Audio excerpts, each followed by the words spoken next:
Hey everybody, so just a quick little review about what we're doing today. So this is actually stuff that we learned first semester, but I know that was a long time ago and we have forgotten a lot. So we're actually going to use this next week, and if you can understand today's lesson, you're going to be in pretty good shape for our next chapter. So this is going to feel random, and it's a little bit random, but for a Wednesday right after we just finished the chapter, this is going to be um, a perfect new lesson for us as far as where we need to go.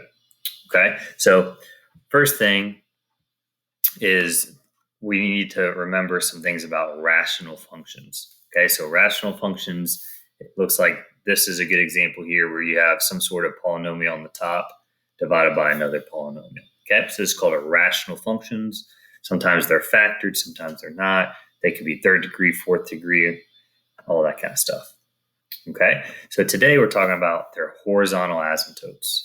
So if you remember anything about this, we started to graph these, and we would have like a horizontal asymptote, and maybe we'd have like a vertical asymptote, and then the graph would kind of look like this, something like that. Okay, and then key was these graphs, they always hug these horizontal asymptotes. So the horizontal asymptotes guide the graph. They tell me what is the graph going to do in the long run. We call that the end behavior. Okay, so when I'm doing these problems and I'm trying to figure out what is the horizontal asymptote, you might remember there's three types of rational functions. There's functions that are called top heavy. There's functions that are called bottom heavy, or they could be balanced. Okay, so our rational functions, they could be top heavy, they could be bottom heavy, or they could be balanced. And then depending on what kind of rational function this is, that's going to dictate where our horizontal asymptote is. So let's start with top heavy. So top heavy is when the degree on the top is bigger than the degree on the bottom. Okay, so the degree on the top here would be 3, the degree on the bottom would be 2, and we'll talk more about this in class. But when it's top heavy, there's no horizontal asymptote. Okay, it's because the top is getting bigger than the bottom. So if I were to graph this graph is getting out of control. It is not restricted by a horizontal asymptote.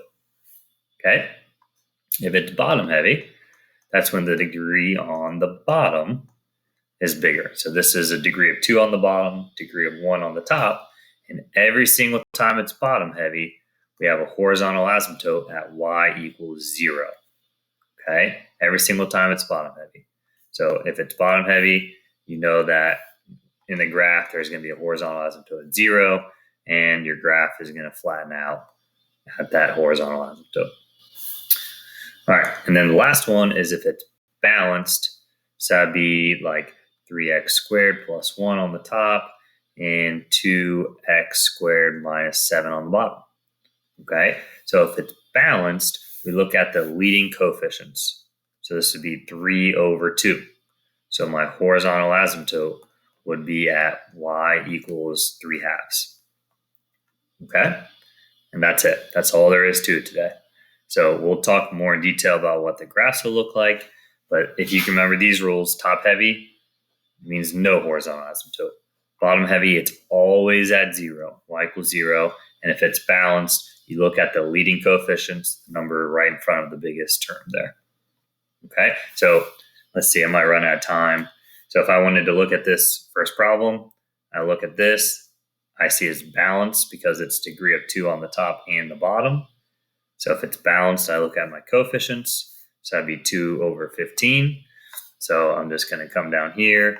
There's one horizontal asymptote, and it's at the point, or it's the line y equals 2 over 15. Sorry. Well, my keyboard's not working. There we go, 2 over 15. Yeah, let's see if I have time for one more. Okay, this one's balanced, so it'd be 10 over 1. This one is balanced, so it'd be 3 over 1. This one would be top heavy, so no horizontal asymptote.